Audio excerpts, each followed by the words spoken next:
Call money వ్యవహారంలో మహిళల పట్ల అకృత్యాలకు పాల్పడ్డ వారిని కఠినంగా శిక్షించాలన్నారు YSRCP MLA Uppuleti Kalpana, ZP floor leader Tatineni Padmavathi. ఈ వ్యవహారంపై సిబిసిఐడితో విచారణ జరిపించాలని డిమాండ్ చేశారు. ఈ అంశంపై అసెంబ్లీలో ప్రభుత్వాన్ని నిలదీస్తామని ఆమె అన్నారు. ఎంతో లక్షాధికారులను చేస్తానని చెప్పే చంద్రబాబు నాయుడు గారు మహిళలకు ఈ విధంగా అన్యాయం జరుగుతూ మహిళలు రోడ్డున పడి ప్రాణమానాలను కూడా కోల్పోతూ ఉంటే చూస్తూ ఊరుకుంటే మేము ఊరుకునేది లేదు.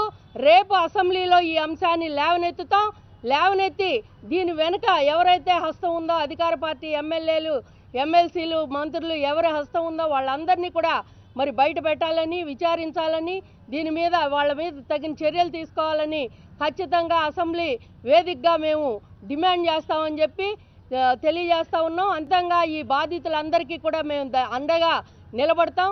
వాళ్ళందరూ కూడా ధైర్యంగా బయటకు వచ్చి వాళ్ళ కష్టాలు, అదేవిధంగా వాళ్ళకి జరిగిన అన్యాయాన్ని, వాళ్ళని ఎవరైతే మోసం చేశారో వాళ్ళ మీద కంప్లైంట్లు ఇచ్చి సిపి దగ్గర మరి కలవాలని చెప్పి మేము తెలియజేస్తూ ఉన్నాం. మహిళల కుటుంబ సభ్యుల్ని, వారి పిల్లల్ని కూడా ఒక సెక్స్ ర్యాకెట్లో దించడం అనేది అమానుషం, దౌర్భాగ్యం. ఇలాంటి వాళ్ళని కఠినంగా శిక్షించాలి. ఏ ఒక్క నిందితుడు కూడా మరి తప్పించుకోవడానికి వీలు లేదు.